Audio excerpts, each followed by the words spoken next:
The return of Albert Marriott. Edgar revered young Albert Ramsbottom, in the zoo up at Blackpool one year, with a stick and horse's head on gave a lion a poke in the ear. The name of the lion was Wallace. The poke in the ear made him wild. And before you could say, "Bob's your uncle," eat up and eat swallowed the child.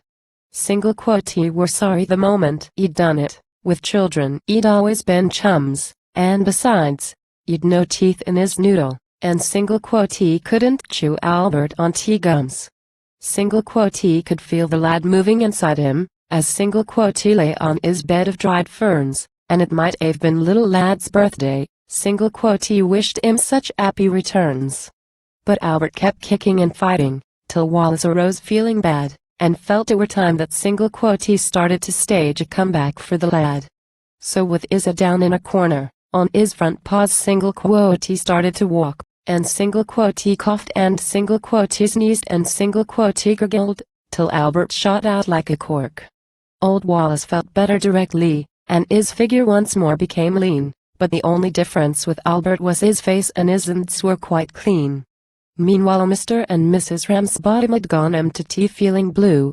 Ma says I feel down in the mouth like, Pa says and I bet Albert does too, said Ma. It just goes for to show you that the future is never revealed. If I thought we was going to lose him I'd have knotted his boots soled and kneeled. Let's look on the bright side, said Father. What can't be helped must be endured. Every cloud has a silvery lining, and we did have young Albert insured.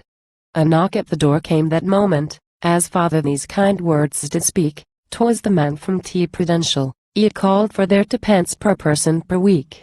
When Father saw who had been knocking, he laughed and he kept laughing so, that the young man said, "What's there to laugh at?" Pa said, "You'll laugh and all when you know." "Excuse him for laughing," said Mother, "but really things happen so strange. Our Albert's been ate by a lion. You've got to pay us for a change," said the young feller from the Prudential. "No, come, let's understand this. You don't mean to say that you've lost him?" Ma says, "Oh, no. We know where he is."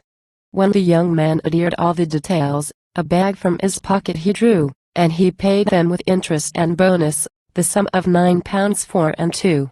Pa had scarce got his hand on the money, when a face at the window they see, and Mother says, "Look, it's Albert," and Father says, it would be." Young Albert came in all excited, and started his story to give, and Pa says, "I'll never trust lions again, not as long as I live."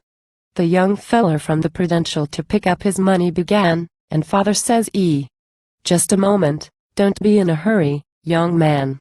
Then giving young Albert a shilling, he said, "Pop off back to the zoo. 'Ere's your stick with the horse's head on go and see what the tigers can do."